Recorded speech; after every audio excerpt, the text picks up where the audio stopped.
everybody. Thank you for joining me today. My name is Aaron Shane. Welcome to Habitat Now. It's my honor to have you join me before the holidays kick in because this is always a stressful time. We all know we have to get that one present. I still have to do some shopping, and filling a stocking is very important for your spouse. You must do it, whether you like it or not. So Michael Janis is here. Artist Michael Janis from Washington, D.C. is joining me today to talk about his life, career, and work. And this is going to be a lot of fun. He's doing some really innovative things. One of the pieces I first bought for my home was from Michael as a gift to my wife. So it's a real great honor to have you all join me today to talk with Michael. So let me start by taking over your screen and doing a little bit of housekeeping of what's going on at the gallery. For those who saw me yesterday, I did a talk with the ACG celebrating the show that's up in the gallery. I'll talk about in a second. But let me share and continue here. All right, our title screen. We do these Zooms every Saturday. Like I said, we have another Zoom scheduled next Saturday if you're around. We're visiting artist David Ruth, who's new to our Habatat family, and we're excited to talk about his life, career, and work as well. The glass cruise and glass tour is getting pretty heated. People are really signing up. There's some spots left. You'll be traveling with Ferd and Kathy Hampson across Europe, visiting students. There's studios and collections and museums. It's incredibly fun, and it's all curated. They've been doing this since the 90s. So if you want to experience something you've never tried before, definitely check this out because it's uh, basically you're going to want to do it every year. Our Glass Coast weekend is filling up as well. So in early February, we're doing I guess it's our ninth annual going down to this show, Give It Take a Pandemic, and visiting and staying at the Ringling College of Art and Design. We have their sound stage rented. If you've seen this, it's a 30-foot facility. We turn into a gallery. We build it. We have an auction there. We're having Philip Baldwin and Monica Guersberg join us. They have a solo exhibition. There's four other exhibitions. A blowing demonstration, which we just confirmed today at the Ringling College. So we're using their demoing studio. Shoes of Storytellers, which is a collection by Dory Settles, an artist you've never heard of, but she makes these amazing pate verre shoes. This is the thing to be at. It's like Sofa, if we had Sofa, because we're all going to be down in Sarasota celebrating, Barbara Bash at the fireworks event, gala, or fireworks soiree. There's so much to it. Make sure you sign up and be part of our event. And then we're going to the Dali Museum, and we're also going to see the Chihuly Museum. This is one of those domes that has this ethereal experience. I have one down there. You're going to check it out and see it down there. So come and join us. If you haven't been in the gallery lately, we have the Masquerade exhibition up, the Let's Fall in Love by Susan Taylor Glasgow. Come and see it. It's an incredible experience. And during the actual show, we had a model wearing one of her pieces live and in person, which was pretty incredible. So, housekeeping done. I am so glad to have Michael join us today and talk about his life, career, and work. And so I'm going to stop sharing, Michael. And I know you are coming to us live from Washington, D.C. and in the Washington Glass Studio Center, right?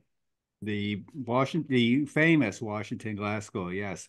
But we are just outside the border of Washington, D.C.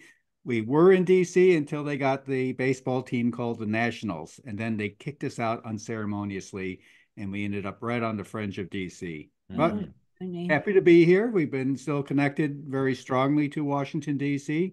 I live in Washington, and it's just is a good fit for us. And we've now actually been a school since 2001, and I joined in 2003. So it's been a long time that we've been together here in DC area. Yeah, and everybody's welcome to come and learn and study and see Hmm. at the school, which is an incredible place I've been to before. And then you can sprinkle around DC and check out some amazing experiences there too. Okay. All right, Michael, well, I'll have you take over the screen and Okay. we'll check out your slideshow. And Michael and I have been planning this for a while. We just took three of Michael's pieces down to the Scope uh, art show in Miami and had a chance to share the work with the public, which was a lot of fun, and get some feedback. So this is going to be a great experience. So thank you, Michael, and we're honored to have you today. Thank you. I'm titling this PowerPoint as Glass Art Evolving, where I'm just saying that, to me, it's a little bit about the process of what we're going through in the art world and then also in glass and then myself personally, because I can't divorce that from what I'm doing. And I'm just going to keep it a little bit looser gooser kind of thing. So I know that we talked about how we turned this into more of a Q and A rather than a formal presentation, but even so, I still wanted to show some works to take you on the journey and show you what it is that I do and how I get there, and just kind of a little bit of a background. I do a technique where I'm using crushed glass powder. I'm kiln form glass, so it's going to be working the kiln, and that lets me work on flat glass where I'm sprinkling finely ground crushed glass onto sheets of glass and pushing it around with X-Acto blades. And because I can push the density into different areas, I can create imagery, and I've really focused on figures as my main source of subjects because I relate to that more. Originally, I was an architect, and before that, when I was a kid, I wanted to be an artist, but my parents were much more insistent that I have a fallback thing, and engineering and architecture was something they felt was better than an artist. But later on in life, I was able to explore that direction, and working in glass since 2003, that's been my main focus. Some of my works that were better known are figure pieces where I've kind of put elements on top that kind of obscures and then highlights aspects of the figure. And I wanted to go with a contrast with the materials, but I also wanted to make the viewers kind of think about what it is instead of just what it is, but what it makes you feel and how it can kind of make you focus on You your. watching? I just went I'm on. gonna go ahead. Okay. There we go. No worries. Okay. And this is just something that I like to kind of block you from an easy read of a piece to kind of draw you in and see a little bit more of what you can uh, have an interpretation of the piece. And I also started trying to make things that have a mix of abstract and realism. So I think that they, in the art world, call that expressive realism or abstract realism. And I like that kind of juxtaposition of color pattern onto a figure because it really kind of it it makes it's not conventional, and I like the idea that it's um, commands your attention and it becomes a dynamic composition, just the interplay of color with figure. And I think that because the way humans are, we're drawn to a figure and we recognize it and we want to know more about it. So I like to play that with bold colors and patterns. And these kind of things are just something that adds a tension and a vibrancy. And I like deconstructing the whole concept of what a figure is and how it can relate to an art object. But I also, when I'm working in artwork pieces, wanted to have the scale of it to have a more commanding presence. And so that even if I am deconstructing it, that it still has, even in one component, a quality that draws you in and says that there's something there that I want to see. And then the scale of it also becomes an important thing too, where I like it to have a certain sense of presence so that it becomes a quality that can command your attention even in a busy space. This is a piece that's in a house in New York, Harlan Fisher, if you know people in the AACG. And these works also, I like the fact that since you're deconstructing it, that you're almost making a commentary on how our worlds are all fractured and we have a lot of different influences on our own kind of state of mind. That I like the idea of exploring emotions and the sense of a fragility to it, where you might have a calm face, but really you're kind of troubled behind the thoughts of it, and that I'm using frit powder to convey emotion, and I like the way that it can really be so changed by just the way I'm putting the powder down. And I also will use other materials like high fire enamels because it gives such a painterly quality to the piece and it makes something just a little bit more ephemeral and soft. I do collaborations, and right now I've been working with Tim Tate since we've been together in a studio since 2003, so that's a long time. And Tim can be kind of demanding and difficult to work with because he does overpower you with his personality. So it does a thing that lets you, it's a challenge to say, how do I work together with him in artwork? And I do think that we work well together because, when we're making artwork, the best kind of artwork is something that's neither it looks like Tim's work or it looks like mine, but it looks more like it's a new entity, something that isn't either of us. It's like we're both parents and this is our child. The artwork is our love child. And I think that's the best way for it to be, where you can kind of see the parentage, but it's not all about that half is his and that half is mine. It's very much a merging of the two personalities into a new entity. And when we work on these pieces, there's often a lively discussion of what is good and what is bad and why we feel about it. And so we do kind of hash through all of our thoughts as we work on this, and that we do have the right to say if we just object to it and there's no other way to express it other than no, then it goes out. So we have oftentimes pieces left over where we just said we couldn't agree on it, so it's not part of the artwork. And besides being artists in our studio and teaching at the glass school, we have a wing that's called the studio, which allows us to make large scale commissions and public art commissions. And I like making public art because it really connects with community, and it really allows us to make something that is within the space of the city of Washington, D.C. or other places. We have works in West Palm Beach and in all of the suburbs around here in the DC area. And I think it really kind of takes it outside of the scale of our regular work. We often involve community in making the artwork piece, and it is something that really kind of gets us again out of our comfort zone into something that's different than we would make, but it still influences our work. We did together with Fire Art Glass, which is Ray Algren's studio in Portland, we had done the doors for the Library of Congress. This is the Adams Building, when we had to actually reference the original architecture from the 1930s, Lee Laurie, who was the artist for a lot of the stuff at Rockefeller Center. And we had to do original castings from the original bronze work and install it into the space. Now, in Washington, D.C., we had the thing called the insurrection in January 6th, and afterwards they stationed the National Guard to protect the glass doors. And I always liked the idea that our democracy might be at a loss, but the glass doors are surviving, because that's the important part. We've done other projects in the surrounding suburban area, including Laura Library. And the Laura Library got a AIA, or American Institute of Architects Award.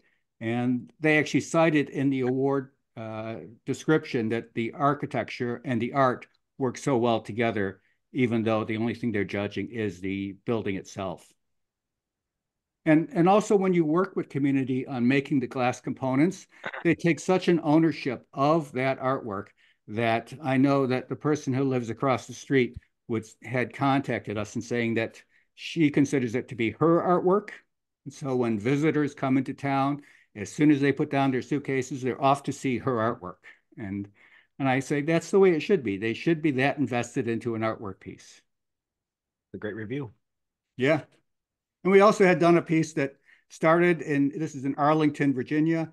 They started it and then it all stopped right as the pandemic started because everything was on hold. And the developers said they're going to proceed. The building is still constructing. So they just wanted to tweak some of the artwork to be a little bit more abstract. And we focused on nature. And so these are all abstract takes on nature. And then at the very apex of the form, there's little cast glass COVID viruses, just to give a little mark of where we were in time with that. The hidden, what do they call that? Like an Easter egg. Easter egg, right?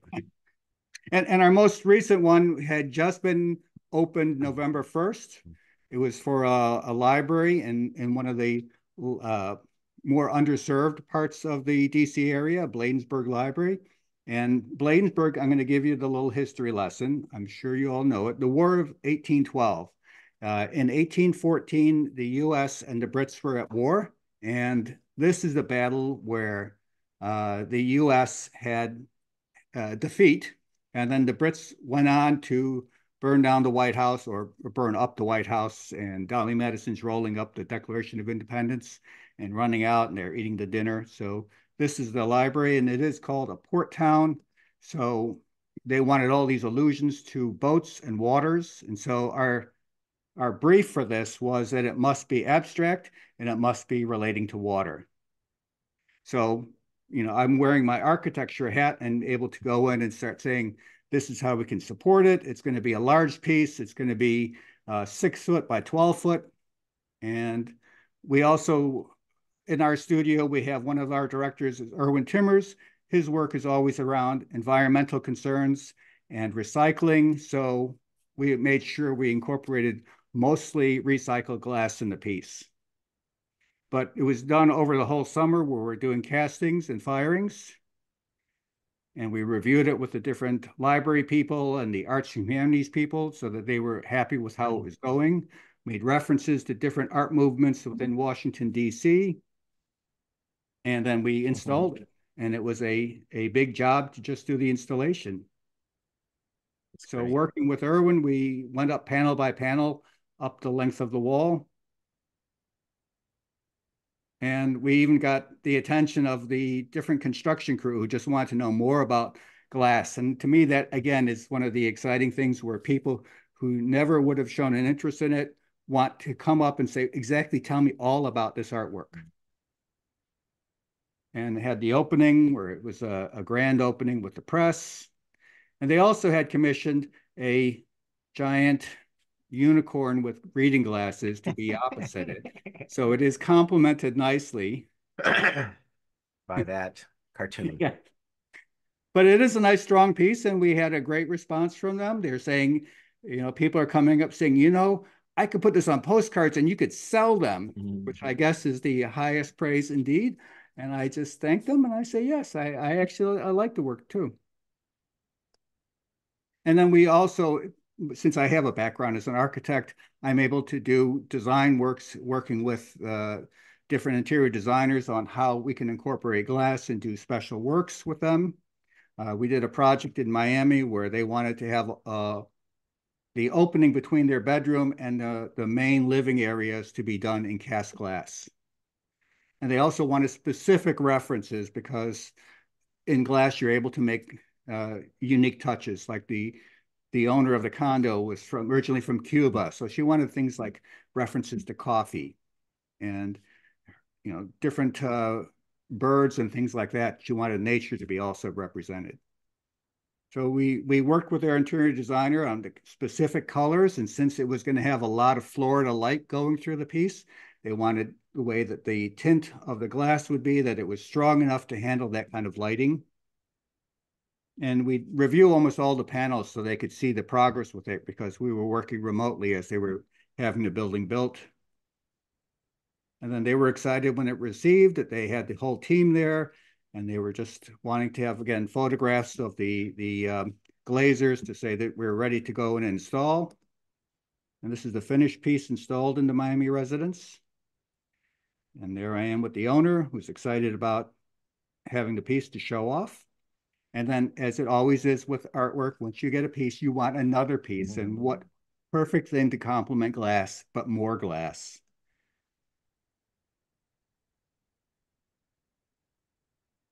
And then some of the pieces that I've been going with, I like to explore psychological states in my artwork and just kind of give that indication that there's more than what's on the surface.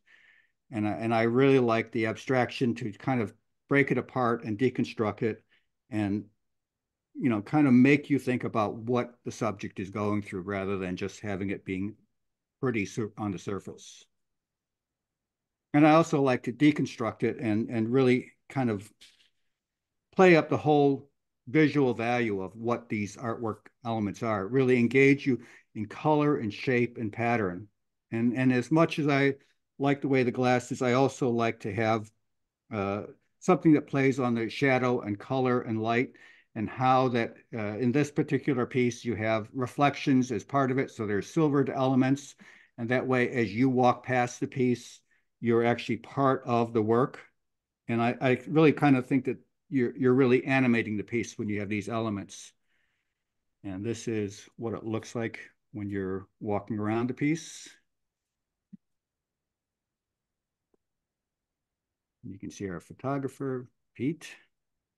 But again, it's all about having a sense of sculpture that is on the wall and mounted that way.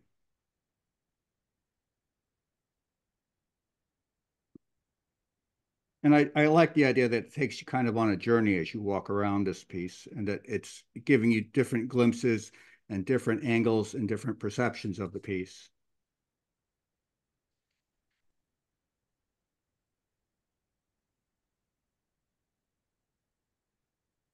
And you know, I'm doing a little bit more with mixed media, where I started saying I like how videos can be a sense of movement, and it does take you through something more than just being uh, deconstruction. It actually adds another element. It's something that is it makes something both intimate and it brings you as a graphic element.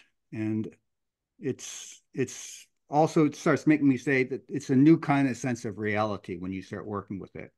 And so I started using these larger scale video panels that I'm having videos go through it. And I like the way that it actually makes the piece light up differently as it goes through the object.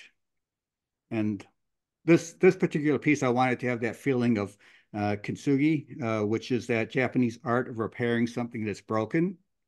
And the title of it is about how we live like water, which is a reference to Bruce Lee, because it's how he talked about that you have to adapt to whatever's thrown to you. That, you know, water might seem weak, but actually it's really strong. And that if it can cut through the hardest of surfaces. So I like that as another read into this piece. So in these newer works, which I'm kind of just starting to get to, these are the pieces that were kind of given a sneak peek at Scope in Miami, but they're going to be, oops, they're going to be shown in Sarasota. And so I've just started saying I want to really explore using the frit powder drawings, that sense of a personality and a character within that work. But I like the idea that I'm kind of spanning race, genders, and different ethnicities. On the back of these pieces, I'm putting in a high fire enamel just to give it a sense that you have an opaque area and a light area and a transparent area. You know, these drawings that I'm doing in frit powder take a fair bit of time because I'm building it up layer by layer and slowly adding color to the piece. Are these people that you know or met or created out of fiction? Some of it is a little bit out of fiction, but the first figure is actually my niece, who is a social worker in New York, and I just like the strength of it, and I like the idea that I'm using someone who is that close to me in it. But usually the pieces are not, the portraits are not about that person. I like a quality about them. There might be some references that I like about it, but it's just something where I'm using them as a subject that allows you in as a viewer. So that's how I'm using the enamel. So it's just over specific areas. And that way I have a certain area that's blocked out.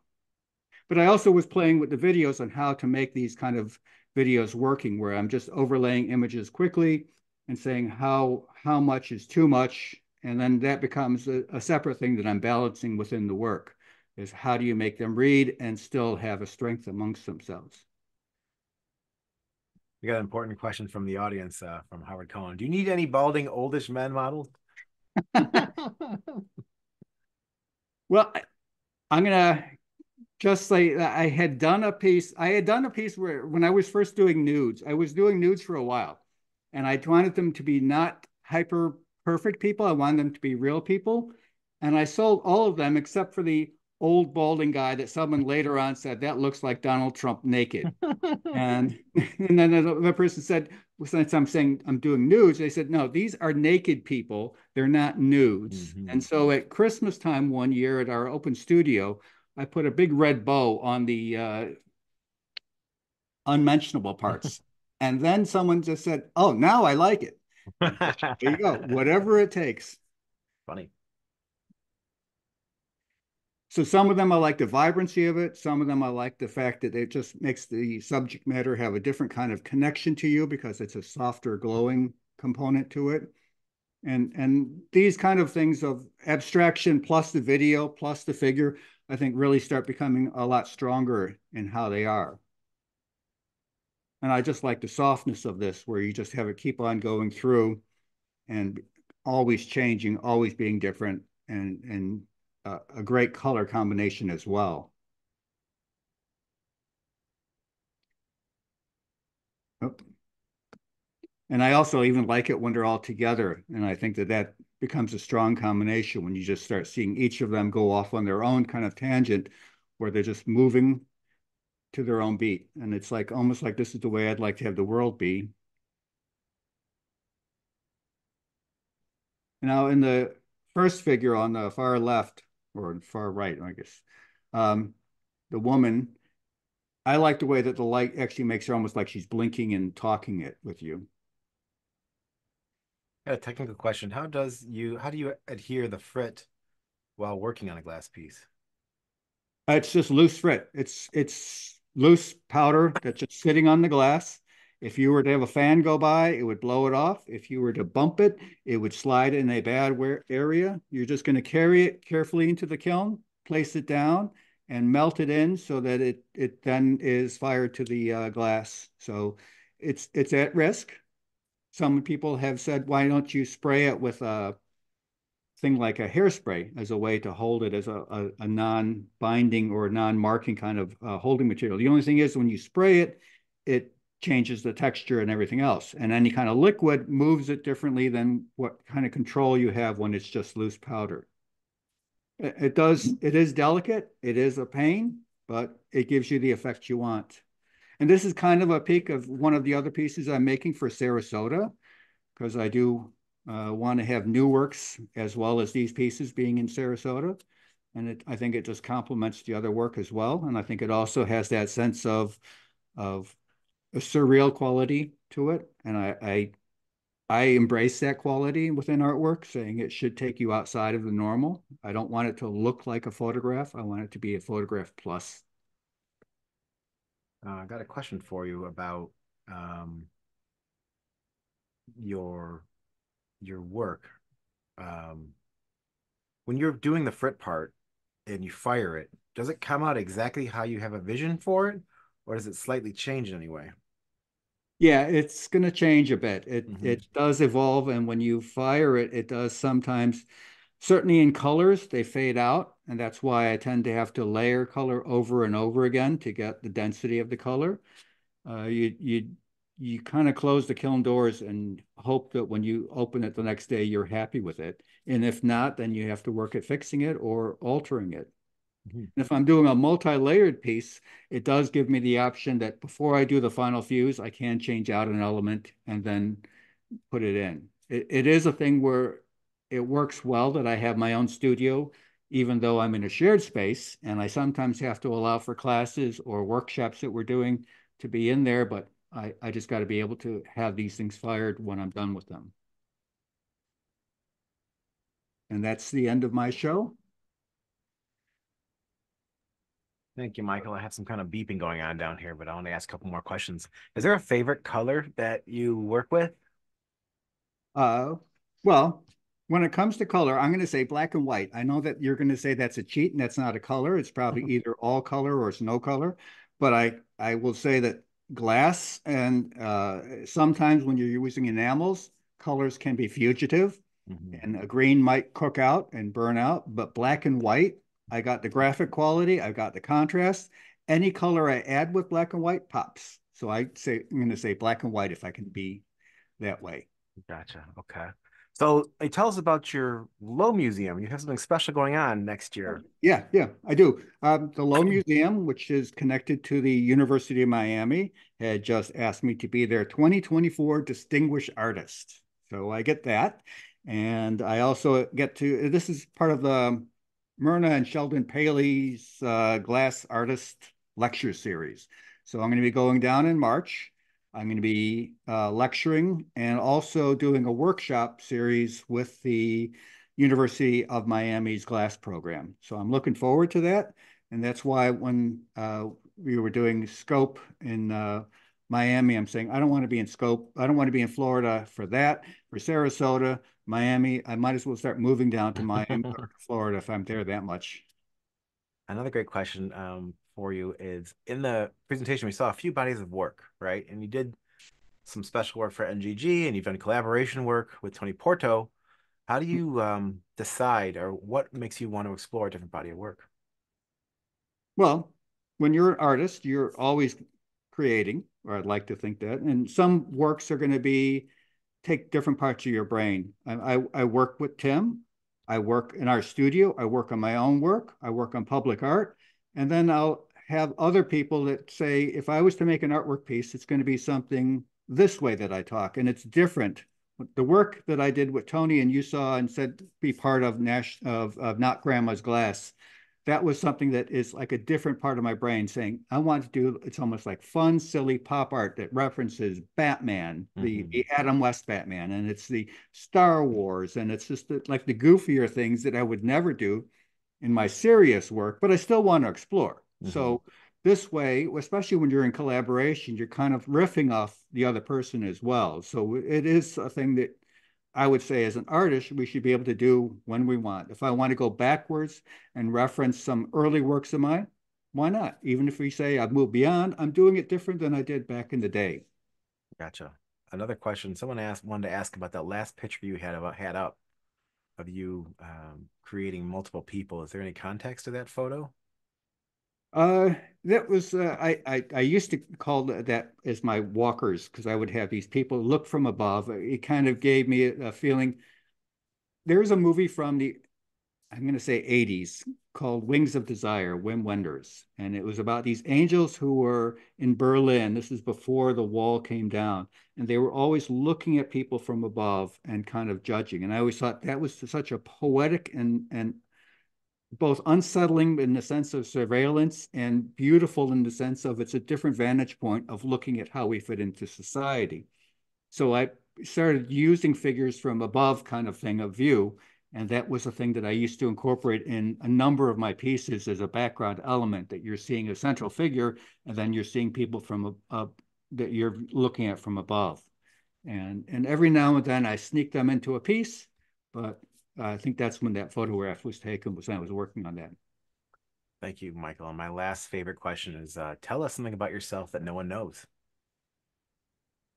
Okay. Back in the 80s, I was a part-time editor of children's books Hmm. for it was a publisher in Chicago, Polychrome Publishing, that wanted to do colorful books for children of color for a colorful world, and it was Asian American books that were focused on their stories. So it'd be about internment camps for the Japanese and Mhm. how they survived and but made for a kid and about how the foods are going to be different for a kid who's Asian. And when they say Asian, it means both Pacific Islanders, Asia, and India. So that kind of a thing. And I was asked to be one of their reviewing editors who would make commentary about it. And considering the fact that that's 45 years ago that we were doing that, it's an early pioneer for someone who is going to be creating things for uh, Asian Americans and people of color and saying we're going to put it in books. And it was a thing where nowadays certainly I look back with a little bit of pride to say that we were doing that kind of a thing, and now we still have problems of hate rising is a thing in our society, probably based on social media that you have a different way to vent. But it was a nice thing back then, and I still look back at pride. I think they might not be publishing anymore. I think I last saw them in the early 2000s. They were still coming to DC to the book fair, and I just think that it's gone on to different things. Gotcha. Well, thank you, Michael, for sharing your story with us today. Had a chance to see a variety of your talent over the years. It's always fun to see what you have made, what you're making, and so involved in your community and sharing with the world with you and Tim and Erwin. It's great you guys have a chance to work together, and it's just a lot of fun to see what you guys create and share with everybody. And it's an honor to have you today. And thank you for sharing your story about working for the publisher. It's always interesting to hear what people did back in the past or something about themselves. Yesterday, we learned that Susan Taylor Glasgow plays the ukulele. So all these secrets come out in these Did Zooms. she So make sure play?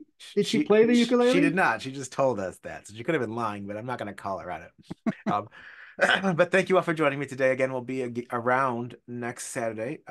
Michael's work is available at the gallery. You'll see it down in Sarasota. We have an incredible display of his work down there, along with the new piece he's still making. So if you have any questions about his work, feel free to contact Michael or I. And if I want to wish you guys a happy holiday, if I don't see you, but I hope I do, and have a great weekend. Thanks, you all. Thanks, Michael.